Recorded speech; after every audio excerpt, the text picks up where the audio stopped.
Q9 న్యూస్కు స్వాగతం. కార్మికులందరికీ కాంగ్రెస్ మేనిఫెస్టోలో ప్రకటించిన దాని ప్రకారం 4000 రూపాయల జీవనభృతి వెంటనే అమలు చేయాలని కృష్ణ రాష్ట్ర ముఖ్యమంత్రి రేవంత్ రెడ్డిని కోరారు. సూర్య శివాజీ అధ్యక్షతన నిజామాబాద్ నగరంలో సభ నిర్వహించారు. ఈ సభలో పాల్గొన్న కృష్ణ మాట్లాడుతూ బీడీ పరిశ్రమ తీవ్ర సంక్షోభాన్ని ఎదుర్కొంటోందని, కార్మికులకు ఉపాధి కల్పించండి లేదా కేంద్ర రాష్ట్ర ప్రభుత్వాలు జీవనభృతి ఇచ్చి ఆదుకోవాలని ఆయన డిమాండ్ చేశారు. గత కేసీఆర్ ప్రభుత్వం అనేక ఆంక్షలు విధించి కార్మికులకు తీవ్ర ఇబ్బంది కలిగించిందని ఆయన తెలిపారు. బీడీ పరిశ్రమను దెబ్బతీయడానికి నరేంద్ర మోడీ ప్రభుత్వం రకరకాల చర్యలను చేపట్టి సిగరెట్ కంపెనీలకు ఊడిగం చేస్తుందని ఆయన అన్నారు. కార్మిక వ్యతిరేక 4 లేబర్ కోడ్లను మోడీ ప్రభుత్వం తీసుకొచ్చి కార్మిక హక్కులను కాలరాస్తుందని ఆయన ఆవేదన వ్యక్తం చేశారు. అలాగే కార్మికుల మధ్య మత వివాదాన్ని సృష్టిస్తోందని ఆయన తెలిపారు. సిపిఐఎంఎల్ న్యూ డెమోక్రసీ జిల్లా కార్యదర్శి ఆకుల పాపయ్య పాల్గొని ఉపాధి అయినా కాపాడండి లేదా తిండి అయినా పెట్టండి కేంద్ర రాష్ట్ర ప్రభుత్వాలను ఆయన డిమాండ్ చేశారు.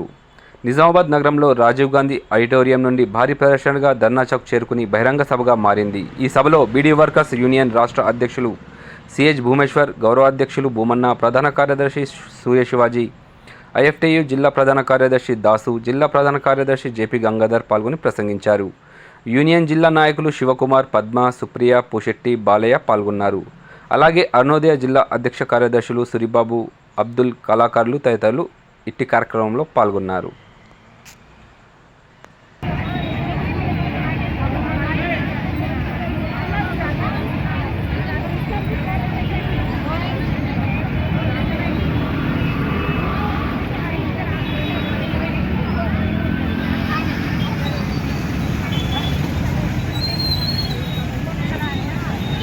పని చేస్తే ఇంటర్మీడియట్ చదివి డిగ్రీ దాకా వచ్చిన తర్వాత 6000 రూపాయలు ఇస్తే రోజుకు 200 రూపాయలకు పొద్దున వచ్చేసి చెయ్యాలి.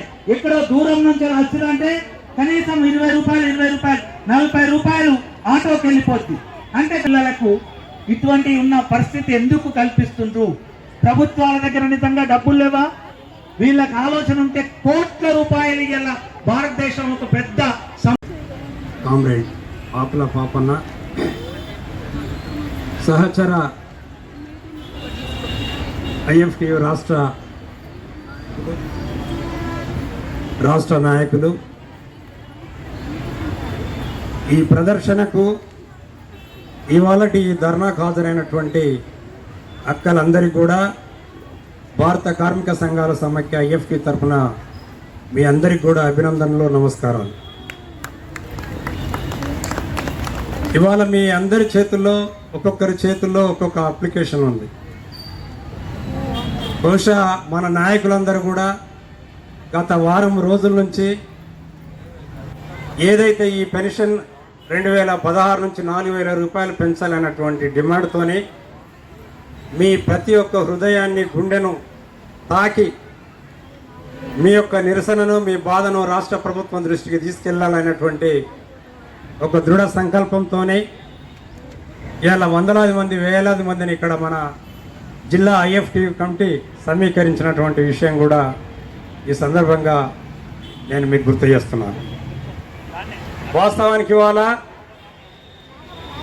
బీడీ పరిశ్రమ ఇవాళ దేశంలో ఉన్నటువంటి ప్రభుత్వ రంగ పరిశ్రమలన్నీ దాదాపు ఒక 10 లక్షల పరిశ్రమలు ఇప్పటికే మూతపడి ఉన్నాయి. ప్రభుత్వ రంగంలో ఉన్నటువంటి పరిశ్రమలన్నీ ఇవాళ ప్రైవేట్ రంగానికి అప్పగించి గుత్తా పెట్టుబడిదారులుగా, కార్పొరేట్ శక్తులుగా ఉన్నటువంటి ఆదాని, అంబానీ చేతుల్లోకి దేశ సంపదను, కార్మిక వర్గాన్ని పెట్టినటువంటి పరిస్థితిని మనం చూస్తున్నాం. అనేక పరిశ్రమలు మూతపడే దాంట్లో లేదా అస్తవ్యస్తంగా ఉన్న పరిశ్రమలలో మన బీడీ పరిశ్రమ ఒకటి. అనేక వ్యాపార సంస్థల్ని జిఎస్టీ కిందికి గూడ్స్ అండ్ ట్యాక్స్ పేరుతో ఏదైతే తీసుకొచ్చారో, గూడ్స్ అండ్ ట్యాక్స్ సర్వీస్ కింద మిమ్మల్ని తీసుకొచ్చారో అప్పటి నుండి కూడా ఈ మొత్తం పరిశ్రమ పునరిల్లుతున్నటువంటి పరిస్థితిని మనం చూస్తున్నాం. రాష్ట్ర అధ్యక్షులు కృష్ణ గారు, వేదిక మీద ఉన్న పెద్దలు, అక్కలారా, అందరికీ నమస్కారాలు. చాలామంది ఏమనుకుంటున్నారంటే వీళ్ళకి అట్టిగానే పైసలు ఇవ్వటానికి ఏ కష్టం చేయకుండా 4000 రూపాయలు అడగటానికి వీళ్ళు వచ్చిండ్రు, అని చెప్పేసి ఒక మాట మన దాంట్లో మనం ఏమనుకుంటాం, అమ్మ మీరు ఏం పని చేయకుండా 4,000 రూపాయలు అడుగుతుండ్రు అనేదాన్ని వచ్చింది. మీరెవరన్నా పని చేయకుండా పైసలు ఇవ్వమన్నారా? నెలకు 30 రోజుల కింద బీడీ పరిశ్రమ నడిచినట్టయితే, ఒక 26 రోజులు నడిచినట్టయితే ఎవ్వరూ మనకు డబ్బులు ఇవ్వాల్సిన అవసరం లేదు. మీ పిల్లలు ఈరోజు ఇంటర్ చదవచ్చు, ఇంజనీరింగ్ చదవచ్చు, ఇంకొక ఏదైనా చదువులో ఉన్నారు, వాళ్ళందరికీ కూడా కొలువులు ఇచ్చినట్టయితే మీరు మీ కొడుకులే మీ బిడ్డలే మీకు డబ్బులు చేసి పెడతారు. పెట్టినప్పుడు ఆ కొలువులు ఇవ్వకపోతే వాళ్ళ డబ్బులు అడగవలసిన పరిస్థితి ఏర్పడుతుంది. బీడీ పరిశ్రమలో ఆకు ఖరాబ్ ఇచ్చినా, ఆకు మంచిగా వేయకపోయినా, కూలీలు సరిగా ఇవ్వకపోయినా, 4 నెలల కూలీలు ఇవ్వకపోయినా నువ్వు కానూన్ తయారు చేయొచ్చు. ఇవాళ అనేక రకాల చట్టాన్ని రద్దు చేసినావు, 4 లేబర్ కోడ్లు రద్దు చేసినావు, 370 చట్టాన్ని రద్దు చేసినావు, ఇవాళ రకరకాలు చేసినావు. ఈ చట్టం ఎందుకు చేయవని నేను ప్రశ్నిస్తున్నాం. ఇవాళ బీడీ కార్మికులుగా ఒక్కసారి నిజామాబాద్ వచ్చి దరఖాస్తు ఇవ్వగానే ఇల్లల్కగానే పండుగ కాదు, అవసరం హక్కలు కాదు కదా.